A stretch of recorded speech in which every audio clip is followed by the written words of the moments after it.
Tamang-tama ito sa init ng panahon ngayon. Gagawa ako ng ice candy na mango graham ang flavor. Sa isang bowl, maglagay ng 1 cup of water. Sunod ay lagyan ng 2 tablespoon ng cornstarch. Haluin hanggang ma-dissolve, then set aside natin. Sa isang kaserola naman, maglagay ng 2 cups of water. 1 cup ng evaporated milk. Kahit anong brand na gusto nyo ay pupwede. Sunod naman ay lagyan ng 1 cup of white sugar. Tinansya ko na lang yan, yung 1/4 na kilo ng asukal ay yan na lang ang natira. Then, haluin ulit hanggang ma-dissolve ang sugar. I-open na ang kalan into medium heat lang. Pag nakita mo na medyo kumulo-kulo na, dahan-dahan ng ibuhos yung niready mong slurry kanina para maiwasan ang pagbubuo-buo. Ito rin kasi yung magpapaganda ng texture ng ating yelo. Pag kumulo na ay pwede nang patayin ang apoy at iset aside muna at palamigin. Habang pinapalamig nga yan ay magdurog muna tayo ng graham crackers.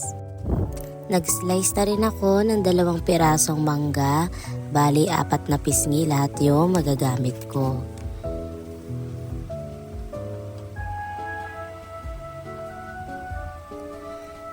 Gumamit nga lang ako ng baso para mas simot na simot yung pagkakatanggal ng laman ng mangga.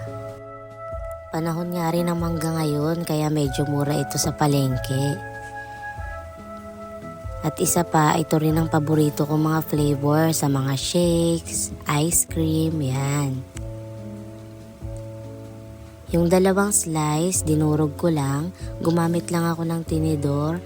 Pero yung iba, mas gusto nilang gumamit ng blender. So, depende yan sa inyo mga mariko.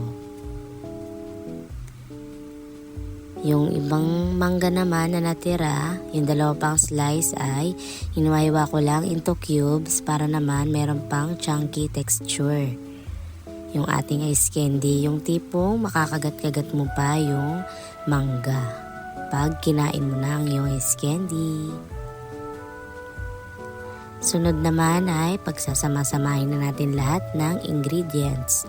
Naglagay lang ako ng 1 cup ng condensed milk, 1 cup ng all-purpose cream, yung malaking size, then haluin at saka ilagay ang mga mangga. Haluin ulit para magsama-sama na ang mga ingredients. At ito na yung magiging itsura niya. Magre-ready naman tayo ngayon sa ating pagbabalot. So, yan yung size ng plastic na gagamitin ko. Una ko munang ginawa ay naglagay muna ng graham crackers. Lahat ng plastic na gagamitin ko ay lalagyan ko na nito para naman yung ating pagbabalot ng mismong mixture ay sunod-sunod na.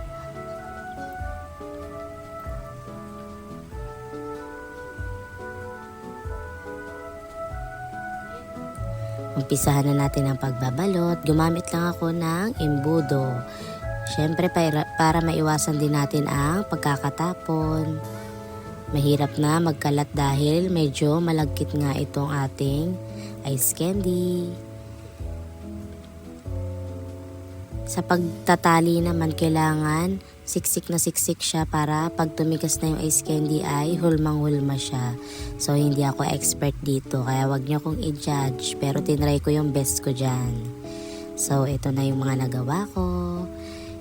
Lalagay ko muna yan sa freezer overnight para bukas ay pwede na yan kainin. Meron nga lang nabutas na isa pero okay lang yan. Ang una kong customer, syempre ang aking anak. Thank you for watching. Bye!